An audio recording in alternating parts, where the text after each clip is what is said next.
Hi, in today's conversation, I'd like to talk about the challenges and opportunities that lie in navigating the complex terminology of medical writing.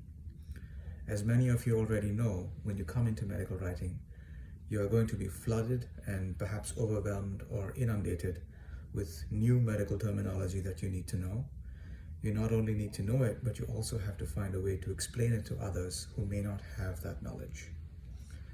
So the opportunity here is that the playing field is being leveled. It's become now easier more than ever in order to find definitions for established medical terminology and find a way to explain those definitions to others who may not have that knowledge.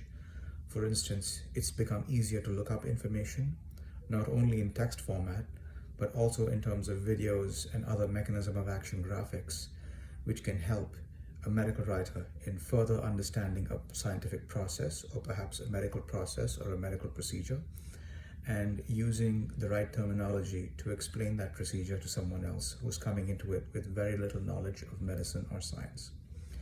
Now, the challenge here is to use the appropriate language, the appropriate tone, and the appropriate method in order to convey that information. The challenge is to not become a regurgitation machine who is going to repeat exactly what they've read or what they've learned, but to find a way to take that information and spin it and use it and tell it in the form of a story or a narrative, which helps put things into context and helps people fully understand why it's important to learn about the process that you're talking about as a medical writer. And one of the ways of achieving that is to become what I like to call as a collector of great examples. If you're coming into this with a scientific background, if you worked as a scientist or a medical doctor in the past, you know that good science is good observation. There is no science without observation, and this is true with medical writing as well.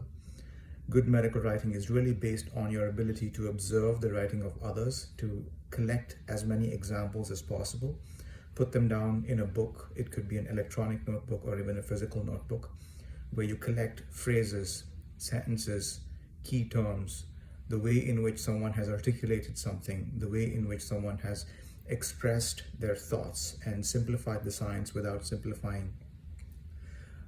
without watering it down, are all great examples that you can collect and hold in your collection, in your little book that you have, which you can use to educate yourself, learn, and improve your craft, to improve your art form almost. So become an example collector. That is the biggest thing that you can do if you're just coming into this field of medical writing and want to become a more skilled science communicator. Think about collecting examples as you see them, as you come across them in the field.